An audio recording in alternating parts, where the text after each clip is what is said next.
अगर आप पीएम किसान सम्मान निधि योजना के लाभार्थी हैं तो आप सभी के लिए बहुत बड़ी अपडेट है।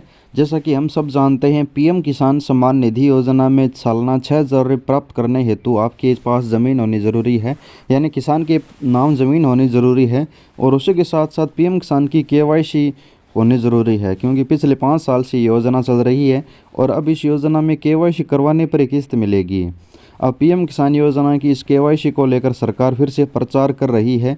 आधुनिक कृषि समृद्ध किसान मोदी सरकार की गारंटी 45 दिवसीय ग्राम स्तरीय सेंचुरेशन कैंप 1 दिसंबर से लेकर 15 जनवरी तक ये कैंप चलेगा, जिसमें पीएम किसान योजना में पंजीकरण के लिए अपने नज़दीकी सीएससी और नोडल अधिकारी से आप मिल सकते हैं। लेकिन जो केवाईसी की प्रक्रिया है वो फिर से शुरू की जा रही है। जैसा कि आप जानते हैं, पिछले 1.5-2 साल से केवाईसी चल रही है, लेकिन जिन किसानों ने अपनी केवाईसी ओटीपी माध्यम से कर ली है, सरकार उनको अब फेस केवाईसी के लिए अब बोल रही है। फेस केवाईसी का मतलब ओटीपी के माध्यम से तो कोई भी कर सकता है। अगर किसान की मृत्यु हो गई है तो पीछे से घर वाले भी केवाईसी कर सकते हैं, लेकिन फेस केवाईसी का मतलब किसान जीवित है, ये प्रमाण होता है।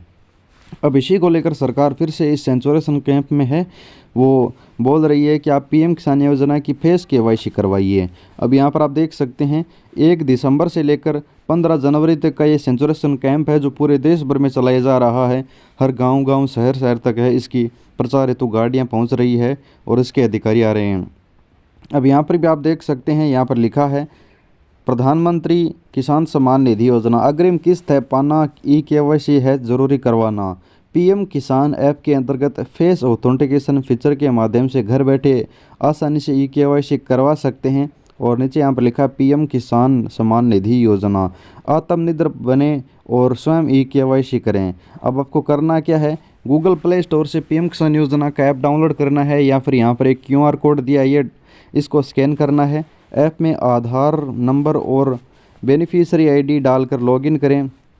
मोबाइल नंबर पर प्राप्त ओटीपी दर्ज करें। फेस ऑथेंटिकेशन के जरिए ई-केवाईसी पूर्ण करें।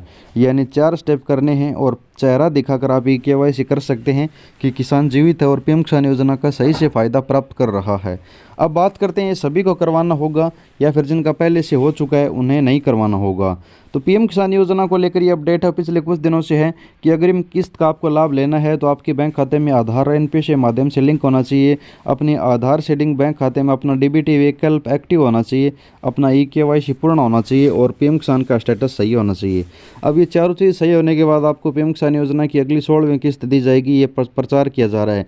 लेकिन अगर आप पोर्टल पर जाते हैं तो वहाँ पर आप चेक करोगे तो वहाँ पर आपका अगर पहले से केवाईसी हो गया, चाहे ओटीपी से हो, चाहे फिंगर से हो, चाहे कैसे भी हो, लेकिन वहाँ का ऑलरेडी डन दिखाएगा। लेकिन सरकार अपने प्रचार में ये बता रही है कि अब फिंगर केवाईसी और ओटीपी केवाईसी को मान्य नहीं किया जाएगा, सिर्फ फेस केवाईसी को मान्य किया जाएगा। हालांकि फिंगर भी मान्य है, क्योंकि फिंगर तो किसान अगर जीवित है तभी फिंगर मान्य है।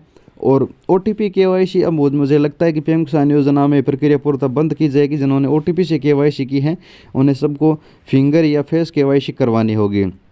पीएम किसान के पोर्टल पर आप जैसे आते हैं, जैसे आधिकारिक इस ट्विटर पर आते हैं, तो वहाँ पर आपको कहीं भी ओटीपी ऑप्शन की जानकारी नहीं दी है। सिर्फ यही बताया गया है कि आप पीएम किसान योजना के तहत फेस केवाईसी यानी या फिर फिंगर केवाईसी करें, जिससे पीएम किसान योजना की आगामी किस्त का फायदा आपको मिलना लग जाए। प्रधानमंत्री किसान सम्मान निधि योजना से संबंधित केवाईसी अभी शुरू है और 15 जनवरी तक अभी भी जो है वो सेंचुरेशन कैंप चल रहा है। इस कैंप में नया आवेदन कर सकते हैं, केवाईसी करवा सकते हैं, या फिर अन्य कोई समस्या हो तो उसका सुधार भी करवा सकते हैं।